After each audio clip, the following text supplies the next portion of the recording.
What is up, you guys? This is JP coming at you with another video. First things first, I hope everyone is staying safe during the coronavirus pandemic. I know gyms are shut down during this time. I know all of you who typically were going to the gym a lot before the coronavirus pandemic, you guys are probably squirming inside your room, you know, going absolutely nuts. I was going nuts for a while, but as you can see right now, I'm back in the gym. So yeah, there was kind of a weird runaround with that. We're actually working with a medical team, but regardless of all that, I'm actually in the gym and I'm able to get some workouts. And so instead of kind of trying to hammer on the nail 100 times over and giving you guys home workouts, which pretty much every fitness YouTuber has done, I'm gonna try to keep giving you guys regular gym advice so that when you guys get back in the gym, you guys can, you know, hopefully learn a lot from these videos and just make better gains that way. So I don't wanna keep kind of hammering on the home gym tips videos because there's so many of those out there already. But as you guys can tell by the title, today's video is on whether or not you should use a weightlifting belt. I'm just gonna preface this, and this isn't the topic of this video, but just for people to know, the point of a weightlifting belt is to increase stability. People have their kind of own natural weightlifting belt inside of them. It's called their transverse abdominis. It's a line of muscle that goes around their core that helps them cinch down and brace to create stability. Essentially, a weightlifting belt does the same thing, except instead of cinching down, you're taking a big, deep belly breath of air and you're pushing against the belt. So that's pretty much all a weightlifting belt does, is it increases stability around your midsection so you can produce more force in whatever exercise you're doing. Now, I'm not gonna go any more in depth on that topic. If you have any questions, you can leave them down below. But I'm gonna start this out by saying, or talking about the people who I think should not wear a weightlifting belt. And first on that list is anyone who is not allowed to wear a weightlifting belt in competition. So if you are an athlete and you are thinking, should I wear a weightlifting belt or not wear a weightlifting belt in the gym, and you are training for a competition, whether that be sprinting or anything that where a weightlifting belt is not allowed, I personally do not believe you should wear a weightlifting belt. The reason being is because when you train with a weightlifting belt, you are lowering specificity.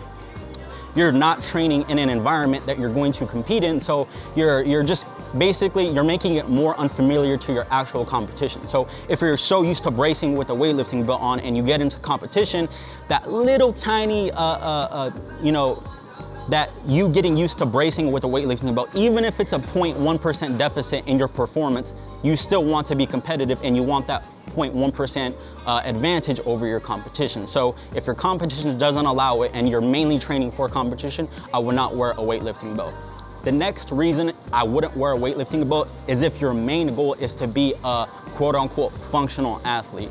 I don't really like the term functional, but just for lack of a better term, you could also say a dynamic athlete. If you're someone who's like a bar athlete or someone who it's more dynamic, you're moving in a bunch of different planes. Let's just take a bar athlete, for example, someone who trains mainly on pull-up bars, something where there's a lot of movement involved. If you're that type of athlete, again, wearing a weightlifting belt just it's not going to kind of be able to help you perform better in what you're trying to do.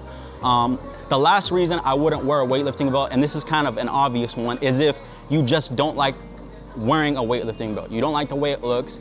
It might sound obvious, but if you look at Clarence Kennedy, for example, a very, very, very strong athlete, deadlifts more than 700 pounds, squats over 600 pounds for reps. He doesn't wear a weightlifting belt just because he doesn't like the way it looks. It doesn't make him feel like a superhero or an athlete, so he doesn't wear it. So you got to think about that too, because adherence is key. If you don't want to go into the gym, if you don't want to work out, and this is kind of making you feel like you don't want to go to the gym, there's no point in wearing it. Now, onto the people who I feel like should wear a weightlifting belt. The first one is kind of the opposite of the first one on people who shouldn't. It's for competition, and this is actually going to be it's going to apply to a lot of people. Let's take powerlifters, for example. If you're someone who's competing and you're a powerlifter, multiple studies have shown that you can increase stability and lift more loads when you use a weightlifting belt.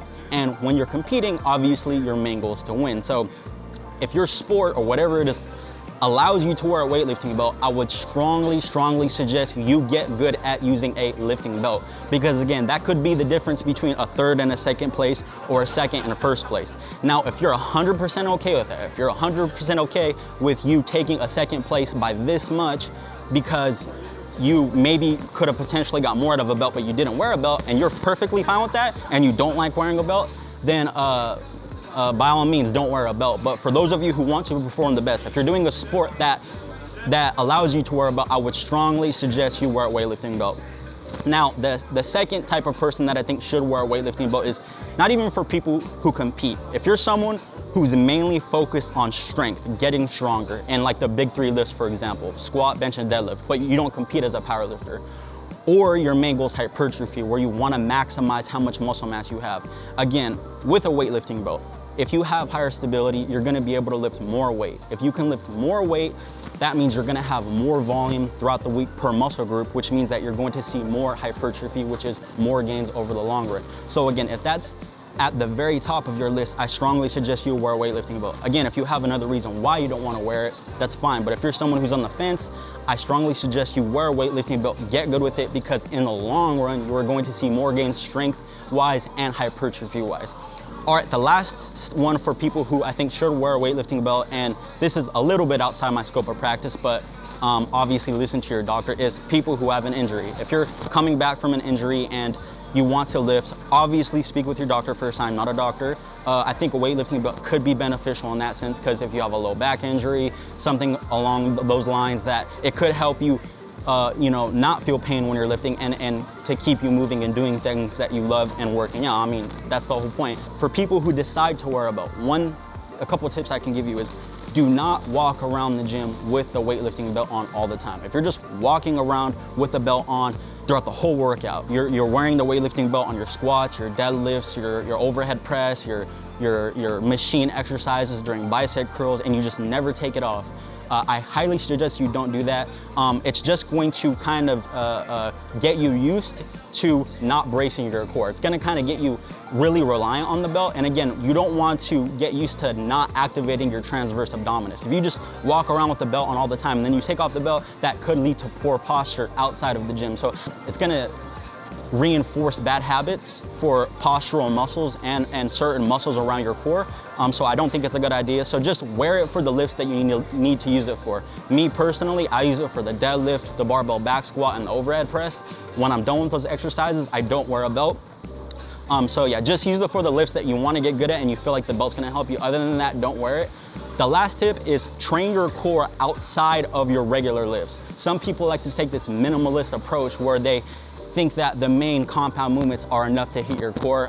While I agree that the compound movements hit your core a lot, I don't believe that it's going to be like they do everything for your core. I believe there are benefits to training your core directly outside of your big compound lifts.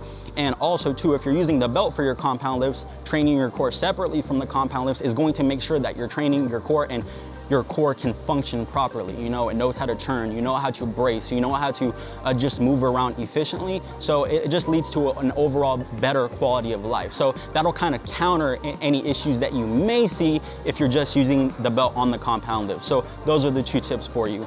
It's a pretty in-depth video. If you guys have any questions, comments, leave them down below. I'll see you guys in the next video. Peace.